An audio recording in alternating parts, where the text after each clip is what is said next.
Police হচ্ছে আমাদের পক্ষ নিয়ে কথা বলবে, তা না করে ওদের পক্ষ নিয়েই কথা বলতেছে যে হ্যাঁ এভাবে করে কিভাবে কি করবেন, মানে ওদেরই সাপোর্ট করতেছে। তাহলে আমাদের কি হবে?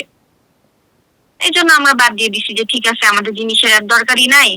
আর এভাবে করে ব্যাগ দুইটা দেখায় সারা বাংলাদেশের মানুষকে দেখাইছে যে জিনিস উদ্ধার করে দিছে। উত্তরায় 149 জন, গুলশানে 57 জন, তেজগাঁওয়ে 227 জন, মতিঝিলে 57 জন, মিরপুরে 145 জন, রমনায় 106 জন, ওয়ারীতে 318 জন, লালবাগে 107 জন তালিকাভুক্ত ছিনতাইকারী আছে।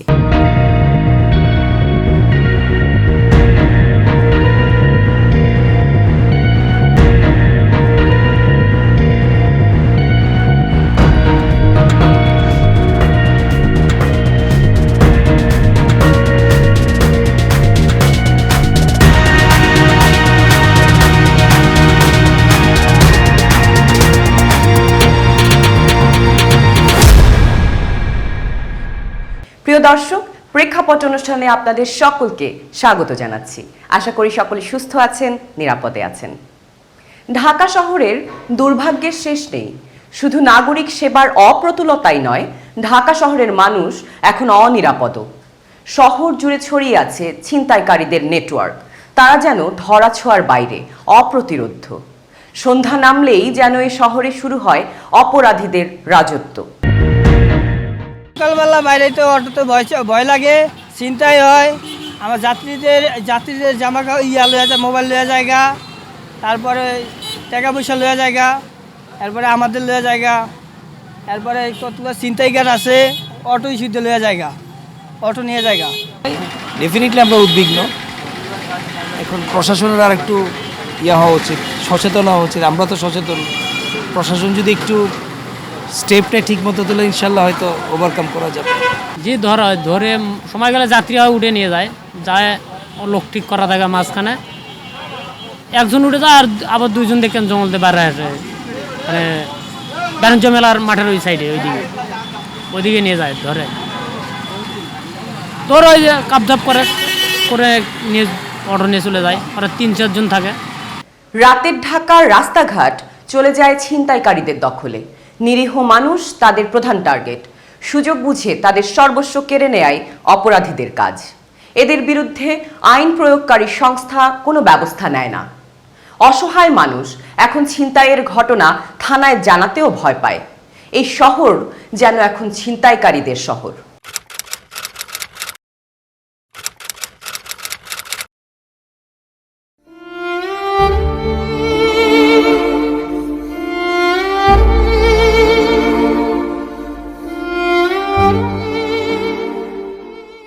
একাকী জীবন, 70 ঊর্ধ্ব বাক প্রতিবন্ধী নারী ববির। বয়সের ভারেও থেমেছিল না তার জীবনযুদ্ধ। নরসিংদীর রেল স্টেশনে যার জীবন কেটেছে পরিচ্ছন্নতার কাজ করে। প্রবীণ এই নারীর সারা জীবনের সম্পদ মাত্র 40,000 টাকা। বাক প্রতিবন্ধী ববিও রেহাই পায়নি ছিনতাইকারীদের হিংস্রতা থেকে। ছিনতাইকারীদের নির্মমতায় তার জীবন চলে যায়। ছিনতাইকারীদের হাতে ববির মৃত্যু জানিয়ে দেয় বাংলাদেশ এখন ছিনতাইকারীদের অভয়ারণ্য। প্রায় এই দেশের নাগরিক আমরা উদ্বিগ্ন যে চলাচল ওই সাইডটা, বিশেষ করে আপনার বেরিবাঁধের বাইরে শিয়া মসজিদের পরে গিয়ে আপনার এটা হলো 3 রাস্তা, যেটাকে বলে 4 রাস্তা, ওর পর ওই সাইডটা খুব খারাপ, আমরা যাই না। এটা কিছু কিছু জোনের আসলে আইন শৃঙ্খলা বাহিনী আরও একটু কঠোর হওয়া দরকার, প্লাস আপনার টহলগুলো আরও জোরদার করা জরুরি। ছিনতাই এটা আসলে আমরা যারা নাগরিক জীবনে বসবাস করছি আমরা প্রতিনিয়ত এই ধরনের খবর দেখতেছি। এমন অনেকগুলো ঘটনা আমাদের দেখা যায় রিলেটিভ যারা তারাও এই জিনিসগুলো ফেস করেছে। আসলে এটা আমাদের বর্তমান সময়ে একটা খুবই সামাজিক সমস্যা হয়ে দাঁড়িয়েছে। প্রতিদিনই থানায় মামলা রুজু হচ্ছে, বিভিন্ন থানা আছে আমাদের সেগুলোতে, আর এর প্রেক্ষিতে আসামিও গ্রেপ্তার হচ্ছে। আর সবচেয়ে বড় কথা, আমরা ছিনতাই যাতে না হয় প্রতিরোধে বিশেষ অভিযান পরিচালনা করি। বিশেষ অভিযানের ফলাফলটা যদি আমি বলি যে গত জুন মাসেই ছিনতাই, দস্যুতা, ডাকাতি সংক্রান্ত আমরা 991 জনকে গ্রেপ্তার করতে সক্ষম হয়েছি, যারা এই সকল অপরাধের সঙ্গে জড়িত বলে মনে হয়। ছিনতাই যেন এখন আমাদের জীবনে একটি স্বাভাবিক ঘটনা হয়ে দাঁড়িয়েছে। ছিনতাই হচ্ছে অহরহ। ছিনতাইকারীরা এখন ভয় ডরহীন। ছিনতাইকারী বলেন বা অন্য যে কোনো ধরনের ছোট বা বড় অপরাধ চক্র থাকে, তাদের পেছনেই কোনো না কোনো মদতদাতা অথবা কোনো না কোনো আশ্রয়দাতা কিন্তু কাজ করে। স্বল্প জনবল নিয়েও থেমে নেই আইন শৃঙ্খলা রক্ষাকারী বাহিনী। পুলিশের পাশাপাশি র্যাবের অভিযানে ধরা পড়ছে ছিনতাইকারীদের ক্ষুদ্র একটি অংশ, কিন্তু তাতেও কমছে না ছিনতাইয়ের ঘটনা। রাজধানী এবং এর আশেপাশের এলাকাগুলোতে বিশেষ করে যারা ছিনতাইয়ের মতন অপকৃতির সাথে যারা জড়িত, তারা ছিনতাইয়ের জন্য নির্দিষ্ট কোনো স্পটকে তারা নির্বাচন করেন না, বরঞ্চ এটাকে অন্যভাবে বলা যেতে পারে যে ছিনতাই করার ক্ষেত্রে তারা সময় সুযোগ পরিস্থিতির উপরে গুরুত্ব দিয়ে তারা একটা স্থানকে আগে নির্বাচন করে। এবং অনেক সময় দেখা যায় যে কোনো ছিনতাইয়ের মতন অপকর্ম সংগঠন করার আগেই তারা ওই জায়গাটাকে একটা মনিটরিং সিস্টেমের ভেতরে নিয়ে আসে, ওইখানে ওত পেতে থাকা, বসে থাকা, অপেক্ষা করা। যখন তারা সুবিধা মতন কোনো টার্গেটকে নির্বাচন করে নেয় যে কাকে আক্রমণ করলে তার কাছ থেকে তারা টাকা পয়সা বা মোবাইল অথবা তার অন্য কোনো ভ্যালুয়েবলস, হাতের ব্যাগ, যে কোনো জিনিস তারা ছিনিয়ে নিতে পারবে, এরকম একজন টার্গেটকে নির্বাচন করে কিন্তু তারা অতর্কিতে হামলাটা করে এবং সর্বস্ব ছিনিয়ে নিয়ে সেখান থেকে দ্রুত সরে পড়ে। এক্ষেত্রে আমাদের যে অ্যানালাইসিস বা আমাদের পর্যবেক্ষণে আমরা কিন্তু পেয়েছি যে অনেক সময় দেখা যায় যে একটা স্পটে একজন ছিনতাইকারী ছিনতাই করার পরে পরবর্তী 2 মাস বা 6 মাসেও হয়তো সেখানে আবার সে কখনো ফেরত আসে না, অন্য কোনো স্পটে চলে যায়, গিয়ে তারা এই অপকর্মটা সংগঠন করে। একটা মানুষের যখন কর্মসংস্থান না থাকে তখন সে বিকল্প উপায় খুঁজে নেবেই। এলিট ফোর্স র্যাব রাজধানী ছিনতাইকারী চক্রের একটি তালিকা করেছে। এতে দেখা যায় উত্তরায় 149 জন, গুলশানে 57 জন, তেজগাঁওয়ে 227 জন, মতিঝিলে 57 জন, মিরপুরে 145 জন, রমনায় 106 জন, ওয়ারীতে 318 জন, লালবাগে 107 জন তালিকাভুক্ত ছিনতাইকারী আছে। কিন্তু ভুক্তভোগীদের ধারণা, বাস্তবে রাজধানীতে ছিনতাইকারীদের সংখ্যা এর চেয়ে অনেক বেশি। বেশ কিছু জায়গা আছে ছিনতাই প্রবণ হিসেবে পরিচিত, সেই সব জায়গায় আমাদের আলাদা নজরদারি থাকে। আমাদের বিশেষায়িত যেসব সাদা পোশাকের দল আছে, যেমন ডিবি, আপনি কিন্তু প্রতিদিনই দেখবেন মিডিয়াতে সংবাদ আসে যে ডিবি হাতে নাতে ধরছে, বা সিটিডিসি তারাও কিন্তু হাতে নাতে অভিযান পরিচালনা করে ছিনতাইকারীদের গ্রেপ্তার করতে সক্ষম হচ্ছে। ইভেন আমাদের ট্রাফিক বিভাগ, যারা কিনা রাস্তার শৃঙ্খলা বা যানবাহনের শৃঙ্খলাগুলো মেনটেন করার কাজ করে, তারাও কিন্তু এই ছিনতাইকারীদের গ্রেপ্তারে ভূমিকা রাখছে। তো পুলিশ চেষ্টা করে, যারা থানা আছে থানাদের পাশাপাশি অন্যান্য বিশেষায়িত ইউনিটগুলো তারাও চেষ্টা করছে ছিনতাই প্রতিরোধে ব্যবস্থা নিতে। আপনাকে জোন ভিত্তিক কর্মপরিকল্পনা তৈরি করতে হবে, কারণ আপনি দেখবেন যে সব থানায় সমানভাবে অপরাধ হয় না, এক এক থানায় এক এক ধরনের অপরাধ হয়, এবং যেই থানায় দেখবেন যে যেই অপরাধ সেই অপরাধ অ্যাড্রেস করার জন্য সেই লোকবল আপনার আছে কিনা সেটা আপনাকে দেখতে হবে। কারণ অবশ্যই মোহাম্মদপুর থানায় যে অপরাধগুলো সংঘটিত হয় অবশ্যই গুলশান থানায় সেই অপরাধগুলো সংঘটিত হয় না, শাহবাগ থানায় যে অপরাধগুলো সংঘটিত হয় অবশ্যই সেই অপরাধগুলো আপনি মিরপুর থানায় হয় না। এজন্যই আপনি দেখবেন স্থানভেদে অপরাধের তারতম্য আছে, অপরাধীদের সংখ্যার একটা তারতম্য আছে। এটা নলেজে রেখেই কিন্তু আমাদের জিনিসটা সেভাবে সেট আপ করতে হবে। এর বাইরেও আমরা যদি দেখি যে আমাদের বিভিন্ন এলাকাতে ছোট ছোট বয়সী যারা বাচ্চা, তারাও কিন্তু এই ধরনের ছিনতাই এবং অপরাধের সাথে যুক্ত হচ্ছে, যাদেরকে আমরা আসলে জুভেনাইল ডেলিকুয়েন্সি বলি বা কিশোর গ্যাং এদেরকে উল্লেখ করি। তো এদের পিছনে আসলে কারণটা কি? এদের পিছনে অন্যতম কারণ যেটা আমরা বলতে পারি সেটা হলো, এটা আমরা সামাজিক বিভিন্ন তথ্য দিয়ে বর্ণনা করতে পারি, যেমন ডিফারেন্সিয়াল অ্যাসোসিয়েশন থিওরি, যেটা পিয়ার গ্রুপ যেটা বলা হয়, হ্যাঁ, যে একটা সংঘবদ্ধভাবে এরা বেড়ে ওঠে এবং এই সংঘবদ্ধভাবে এরা অপরাধ করে। কোনো একটি নির্দিষ্ট অপরাধীর যদি কোনো এলাকাতে তার যদি প্রভাব বিস্তার করতে সে সক্ষম হয়, তাহলে সে দেখা যায় যে ওই এলাকাতেই সে হয়তো বারংবার ঘুরে ফিরে এসে এই ছিনতাইয়ের মতন জঘন্য অপরাধগুলোকে সে তারা সংগঠন করে। প্রেক্ষাপট তুলে ধরেছে রাজধানীর আলোচিত কয়েকটি ছিনতাইয়ের ঘটনা। মহাখালী ব্যস্ত এলাকা, যেখানে প্রতিদিন অসংখ্য মানুষের চলাচল, আর এই এলাকাতেই ঘটে যায় ক্যান্সার হাসপাতালের উপপরিচালকের সাথে ছিনতাইয়ের এক সাজানো ঘটনা।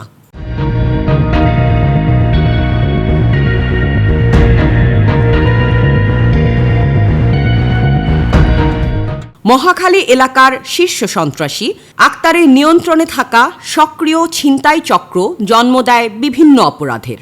ছিনতাইয়ের এই চক্রটি মহাখালীর কড়াইল বস্তিতে নিরাপদ আশ্রয়ে থেকে গুলশান সহ আশপাশের এলাকা নিয়ন্ত্রণ করছে।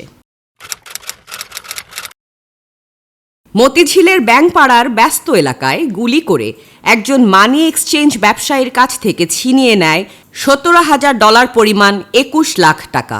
দুবাইয়ে পলাতক সন্ত্রাসী জিসান ওরফে চিটার জিসানের নিয়ন্ত্রণে থাকা ছিনতাইকারীদের কাছে পিস্তল থাকায় সেদিন এগিয়ে আসেনি কেউ।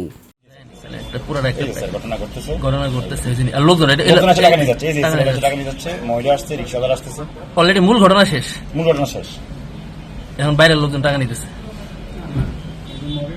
এই যে এটা তো মোটরসাইকেল টান দিছে। ছিনতাইকারীদের বিরুদ্ধে পুলিশ কি করছে তা আমরা জানবো এই ছোট্ট বিরতির পর।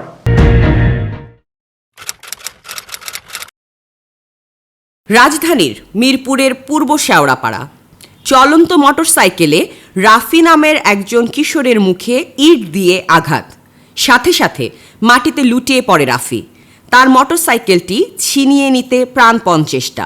নিথর পড়ে থাকা রাফি চিকিৎসাধীন অবস্থায় মারা যান 22 জুন। মূল পরিকল্পনাকারীকে আটক করে র্যাব। ছিনতাইয়ের ঘটনাটির পেছনে রাফির মৃত্যু জন্ম দিয়ে যায় অনেক প্রশ্নের।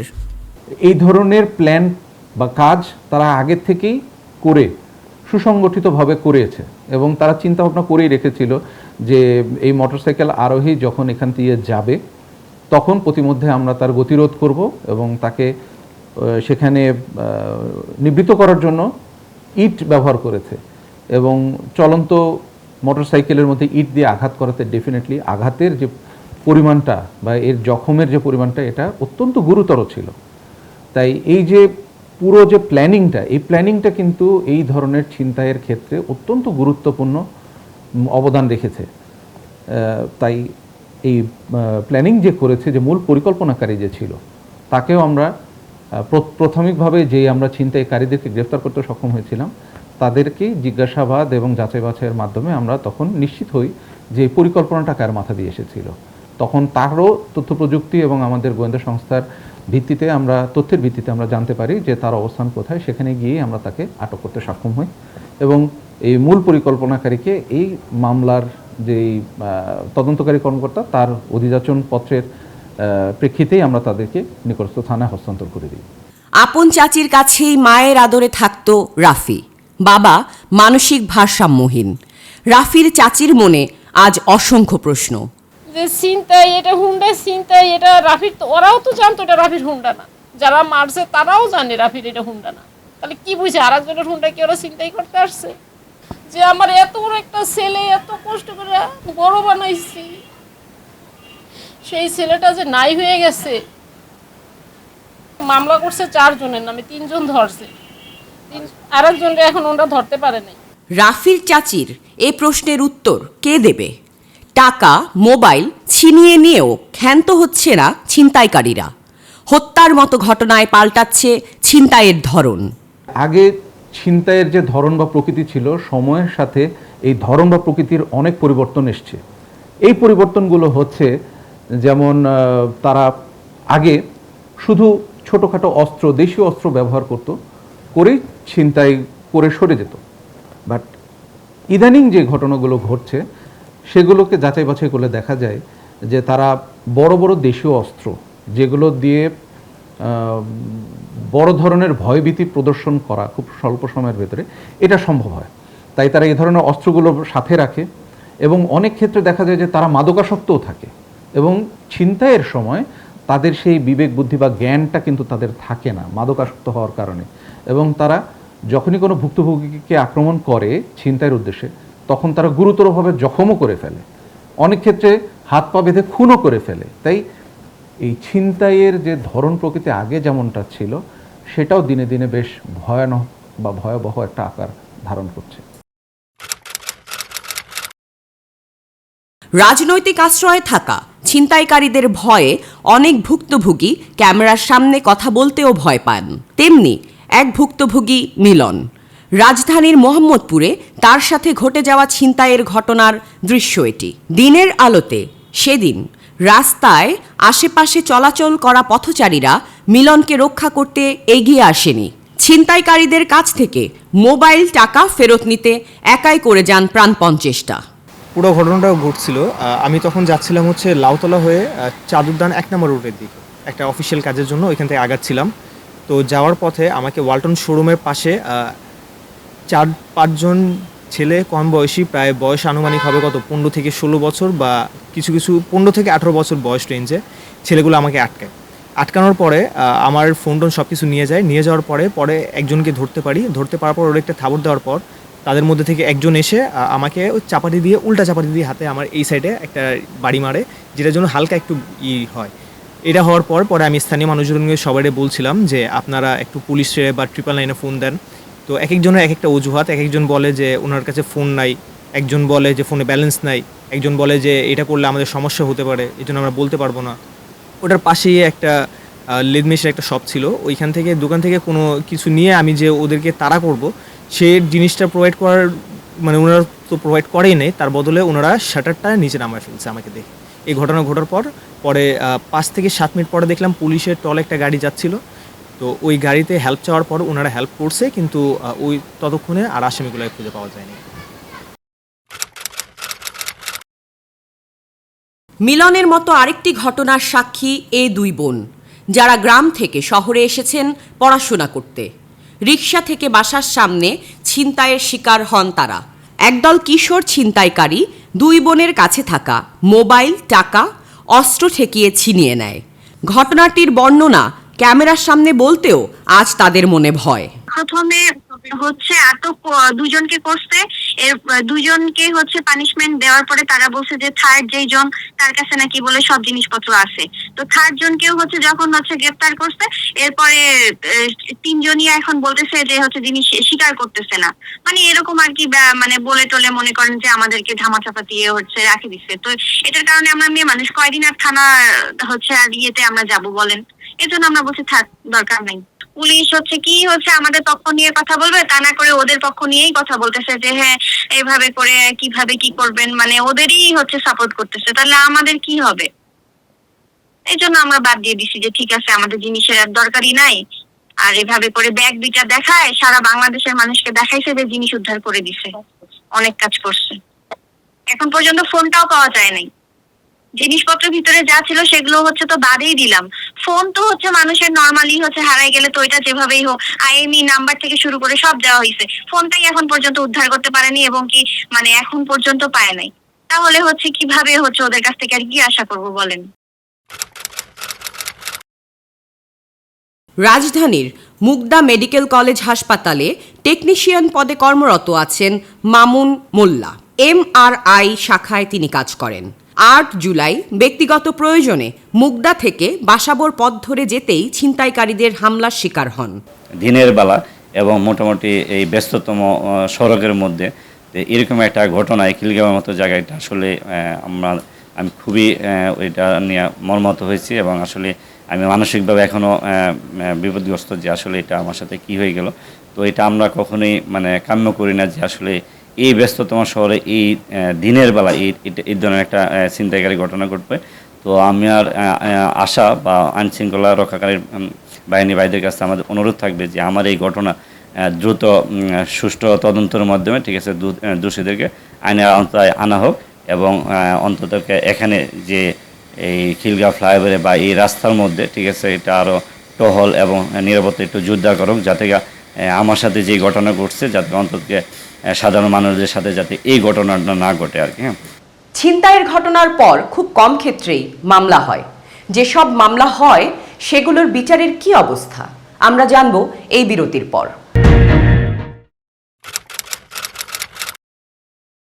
রাজধানীতে ছিনতাইয়ের শিকার চিকিৎসক, শিক্ষার্থী, চাকরিজীবী সহ বিভিন্ন পেশার নাগরিক। নিরাপত্তাহীনতায় এখন সবাই। এমনই একজন ব্যক্তি একটি বেসরকারি বিশ্ববিদ্যালয়ের শিক্ষক ও গবেষক আসিফ। তার জীবনের সাথে ঘটে যাওয়া ছিনতাই আজও তাকে ভাবায়। সেদিনকে যেটা হয়েছে সেদিনকে আমার একটু মন মানে ছিল, আমি গেছি চুল কাটতে ঈদের 3 দিন আগে। আমি তারপর মিনাবাজারে আমার মেয়ের একটা দরকার ছিল নিয়ে আমি রিক্সা ওঠার সময় পরে যখন পিছনে ইঞ্জিন রিক্সা ফলো করছে যখন, তখনই আমার একটু মানে আনইজি লাগছে, কারণ ওদের মানে 4 জন রিক্সার ড্রাইভারের পিছনে 1 জন, পিছনে 3 জন, একটু অকওয়ার্ড। এবং একবার আমার রিক্সায় ধাক্কা দিই, তখন আমি বুঝেছি যে মানে তখন আমার রিক্সাওয়ালাকে বলছে যে মানে একটু জোরে চালাও। আমি যেহেতু কখনো হয় নাই, আমি অতটা হতে পারি, কিন্তু ওই রাস্তাটা বিখ্যাত, লালমাটির ওই রাস্তায় মানে বহু মানুষের চিন্তা হয়েছে। এবং পরে আরেকবার ধাক্কা দিয়ে সামনে এসে ওকে টেনে, আমার রিক্সাটাকে একটু সাইড করে সামনে গিয়ে টেনে থামিয়েছে। থামাবার পরে 4 জন যখন নেমে আসার পরে, যেহেতু আমার প্রথম, ওই যে বললাম যে প্রথম চিন্তার অভিজ্ঞতা, এবং রাস্তাঘাটে ঈদের আগে খালি হয়ে গেছে রাস্তাঘাট, তো এসে তাদের হাতে যে খুব বেশি মানে আর্মস ছিল কিছুই না, একজনের হাতে ভিতরে একটা ছুরি ছিল, এবং আমাকে এসে বললো যে যা চুপচাপ দিয়ে দেন। তো ওরা আমাকে আর কিছু করতে দেয় না, মানে আমি যে পকেটে হাত দিয়েছে, পকেটে হাত দেওয়ার পরে ওই আমার ফোনটা, আমার ছেলে যে ফোনটা ঠিক করতে নিয়ে গেছে, আমার আইপডটা, এবং এই পকেটে আমার ওই ওয়ালেটটা ছিল, ওয়ালেটটা পাওয়া যাওয়ার পরে যেহেতু এতগুলো জিনিস পেয়ে গেছে, তখন একজন আরেকজনকে বলতেছে যে এই পাসওয়ার্ডটা না, ধরো পাসওয়ার্ড লাগবে না, চল, হ্যাঁ এই।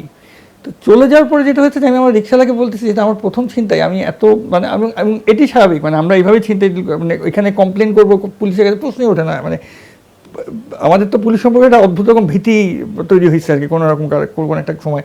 কিন্তু পরে আমার রিক্সাওয়ালা আমাকে মানে বলতেছে যে, আমি বললাম যে বাবা আমার একটু নামায় দাও, আমি নামাই দিলে আমি টাকাটা তোমাকে দিয়ে ওখান থেকে ভাড়া দিয়ে দিই। আমার মাথায় চিন্তা করতেছি এতগুলো নাম্বার হারিয়ে গেল, আবার কি করব, ঈদের 3 দিন আগে ফোন হারিয়ে যাওয়া, ফোনেরও তো দাম এখন। তা আমি বাসায়, তখন রিক্সাওয়ালা আমাকে বলতেছে যে আপনি মানে ছেড়ে দিবেন, মানে আপনার সব কিছু নিয়ে গেলে আপনি ছেড়ে দেবেন, মানে এটা কি বুঝলাম না। সে রিক্সায় উঠে বলতে আমি ধরবো চলেন, সে রিক্সায় উঠে রিক্সা টান দেওয়া শুরু করলো, ইঞ্জিন রিক্সা, আর ওই পিছন থেকে যত লোকজন আসতেছে মোটরসাইকেলেতে, আমার সাথে সব নিয়ে গেছে ধরেন ওদেরকে করে টানতে লালমাটির ভিতরে, মানে আপনার মনে হয় সেই মানে মুভি সিনেমা চেজিংয়ের মতো আর কি। পরে গিয়ে লালমাটি এই আড়ংয়ের সামনে গিয়ে দেখলাম যে রিক্সা পুলারটা সে ধরা পড়েছে, কিন্তু ওরা নেমে গেছে। রাজধানীতে ছিনতাইকারীদের দিন রাত সমান, কিন্তু পুলিশ কি সত্যি ছিনতাই প্রতিরোধে আন্তরিক? কর্মসংস্থানের ব্যবস্থা না থাকলে, বা যদি তারা এটাকেই পেশা হিসেবে গ্রহণ করে, তাহলে আসলে অপরাধ দমন করা কঠিন। কিন্তু তারপরে পুলিশ সর্বোচ্চ চেষ্টা করছে যে যারা পেশাগত অপরাধী, বিশেষ করে ছিনতাই, দস্যুতা, চুরির সঙ্গে জড়িত, তাদেরকে যথাসম্ভব নিয়ন্ত্রণে রেখে আইন শৃঙ্খলা পরিস্থিতির উন্নতি করা। অনেকেই দেখা যায় ভোরবেলা আমরা এখন আর বের হতে চাচ্ছি না, সন্ধ্যা হলে আমরা আর কোথাও কাজে যেতে পারছি না, এবং একটা আতঙ্ক ভয় কাজ করে। আমি যেমন রাস্তাঘাটে এখন মোবাইল বের করতে পারছি না, কখন নিয়ে যাবে, অথবা আমি না দিলে আমাকে কি করবে, একটা চাপাতি দিয়ে কোপ দিয়ে মেরে ফেলবে। তো এই ধরনের যে একটা সাইকোলজিক্যাল ইস্যু, এটা কিন্তু আমাদের ভিতরে ক্রিয়েট হয়েছে। আপনি দেখবেন সেই ছিনতাইয়ের ঘটনা যেহেতু ঘটতেছে, আমরা কিন্তু সেরকম তাদেরকে বিচারগুলো করতে পারতেছি না, বা তাদেরকে আমরা কিন্তু সেভাবে প্রিজনে আমরা নিয়ে যেতে পারতেছি না। কারণ এত বেশি ছিনতাই করতেছে, এত বেশি ছিনতাই হচ্ছে, তাদেরকে যে আপনি অ্যারেস্ট করে নিয়ে যাবেন এবং সেভাবে যদি পানিশমেন্ট দিবেন, সেই আমাদের পুলিশ এবং আমাদের জুডিশিয়ারির মধ্যে একটা কোঅর্ডিনেশন দরকার, সেটা কিন্তু একদম নাই। যুগের সাথে সাথে ছিনতাইয়ের ধরনও পরিবর্তন হয়েছে, কিন্তু সময় উপযোগী যে আইনটা পরিবর্তন হওয়া দরকার সেটা আমাদের হয় নাই এখনও। যেমন সাইবার অপরাধ যেমন বাড়তেছে, তেমনি ছিনতাইয়ের অপরাধও বেড়ে যাচ্ছে। ছিনতাই হচ্ছে, একই আসামি গ্রেপ্তার হচ্ছে, তারপরে আবার আদালতের মাধ্যমে সে বেরিয়ে আসতেছে। জামিন পাওয়া প্রত্যেকের আইনগত অধিকার, প্রত্যেকটা নাগরিকেরই আইনগত অধিকার আছে, এবং যে ছিনতাইয়ের শিকার হচ্ছে তারও যেমন বিচার পাওয়ার অধিকার আছে, এবং যে ছিনতাই করতেছে সেও আইনের কাছে এলো, যতক্ষণ পর্যন্ত দোষী সাব্যস্ত না হচ্ছে ততক্ষণ পর্যন্ত তাকে দোষী বলার সুযোগ নেই। যদিও প্রকাশ্যে ছিনতাই হচ্ছে, এবং আমরা দেখতেছি যে ভিডিও ফুটেজও ভাইরাল হচ্ছে, তারপরেও দেখা যাচ্ছে সেই আসামিগুলো বেরিয়ে যাচ্ছে। 8 জুলাই 2026 বনানীর কাকলিতে ছিনতাই করার সময় হাতে নাতে ট্রাফিক পুলিশের কাছে আটক হওয়া ইমনের সন্ধানে প্রেক্ষাপট। রাত 10:30 প্রথমে বনানী থানা অফিসার ইনচার্জ আটক হওয়া ইমনের বিষয়ে কোনো তথ্য দিতে না পারায় প্রেক্ষাপট বনানী পুলিশ ফাঁড়িতেও ইমনের বিষয়ে নেই কোনো তথ্য। আবার প্রেক্ষাপট বনানী থানায় অফিসার ইনচার্জের রুমে ইমনের বিষয়ে কোনো তথ্য কাগজে কলমে দেখাতে পারেননি তিনি। যেমন আমি এখানে 3.5 মাস যাবত আসছি, এখন পর্যন্ত এখান থেকে হাজতখানার থেকে কোনো আসামি বাইরে যায়নি। বাইরে গেলে হয় কোর্টে গেছে, আর নাহলে যে মোবাইল কোর্টে গেছে, দুইটার একটা। হ্যাঁ, আমার এখান থেকে আসামি যাচাই বাছাই করে হাজতখানায় ঢুকে, আপনার দারোগারা সাহেবরা যদি নিয়েও আসে, আমি জিজ্ঞাসাবাদ করি প্রাথমিক জিজ্ঞাসাবাদ যদি দেখি যে না এই ছেলেটাকে হাজতখানা ঢুকানোর মতো কোনো বিষয় নাই। অনেক মাঝে শিশু ছোটোখাটো অপরাধ করে না, অনেক সময় নিয়ে আসে। শিশু আইন অনুযায়ী শিশুকে আপনি হাজতখানা ঢুকানো যায় না এবং তাকে সংশোধনের জন্য সুযোগ দিতে হয়। এই কারণেই এখন ছিনতাইয়ের ঘটনা থানায় জানাতেও মানুষের অনীহা। বেশিরভাগ ছিনতাইয়ের ঘটনাই থানার রেকর্ডে ওঠে না। কাউকে অ্যারেস্ট করে আমরা জুডিশিয়ারিতে দিচ্ছি বা জুডিশিয়াল সিস্টেম আমরা তাকে সাবমিট করতেছি, কিন্তু সে কিছুদিন যাওয়ার পরেই কিন্তু সে জামিন পেয়ে যাচ্ছে। তার মানে সে যখন জামিনটা পায় তখন কিন্তু সে আরও বেশি অ্যাগ্রেসিভ এবং আরও বেশি কনফিডেন্ট হয়ে যায় যে প্রিভিয়াস ক্রাইমটা আবার করার জন্য। তাহলে এভাবেই কিন্তু অনেক অপরাধী দেখবেন ফার্স্ট টাইম অফেন্ডার থেকে তারা আস্তে আস্তে হ্যাবিচুয়াল অফেন্ডার থেকে তারা দাবিত হচ্ছে। এজাহারে বলা হয়েছে যে একজন আসামি পালিয়ে গেছে, তাকে পরবর্তীতে ধৃত করা হয়েছে। এই যে গ্যাপটা থাকে যায় যে ছিনতাই 5 জনে করছে, 5 জনের মধ্যে 4 জন পালিয়ে গেছে, কিন্তু দেখা যাচ্ছে পরবর্তীতে পুলিশ অভিযান চালিয়ে 4 জনকেই গ্রেপ্তার করছে কিংবা 5 জনকে গ্রেপ্তার করছে। 5 জনের মধ্যে শুধু ঘটনাস্থলে যে ধৃত সেই ব্যক্তিকেই হলো আইনের আওতায় আনা সহজ হচ্ছে, বাকিদেরকে আইনে আনা সহজ হচ্ছে না। এক্ষেত্রে যে বিষয়গুলো আসে যে আপনার ঘটনাস্থল এবং ঘটনাস্থলের নিরপেক্ষ যে সাক্ষীগুলো থাকে, সাক্ষীকে সংগ্রহ করা। আমাদের একটা সমস্যা হচ্ছে যে এই মামলাগুলোতে থাকে ভাসমান সাক্ষী। ভাসমান সাক্ষী হওয়ার কারণে মামলাগুলো এক সময় তদন্তে পুলিশ যে রূপফল পাওয়া উচিত সেভাবে পাচ্ছে না। একজন প্রতিবন্ধী ববি, একজন স্বাস্থ্যকর্মী মামুন, একজন গবেষক আসিফই শুধু না, প্রতিদিন এমন অসংখ্য ছিনতাইয়ের ঘটনা ঘটছে এদেশে। বড় ঘটনা ঘটলে 2-4 দিন আলোচনা হয়, তারপর সবাই সবকিছু ভুলে যায়। ছিনতাইকারীরা এখন ধরাছোঁয়ার বাইরে। এদেশ যেন এখন অপরাধীদের অভয়ারণ্য। ছিনতাইয়ের বিরুদ্ধে আইন শৃঙ্খলা রক্ষাকারী বাহিনীকে কঠোর হতে হবে। ঢাকা সহ সারা দেশে ছিনতাইকারীদের তালিকা তৈরি করে তাদের আইনের আওতায় আনতে হবে। আর সবচেয়ে বড় কথা, ছিনতাই সংক্রান্ত আইন এবং তার বিচার যুগোপযোগী করতে হবে। পাশাপাশি অপরাধীরা যেন দ্রুত বিচারের আওতায় আসে তা নিশ্চিত করতে হবে। আমাদের শহর ছিনতাই মুক্ত হোক, এই শহর প্রতিটি মানুষের জন্য হোক নিরাপদ। সবাই ভালো থাকুন, সুস্থ এবং নিরাপদে থাকুন।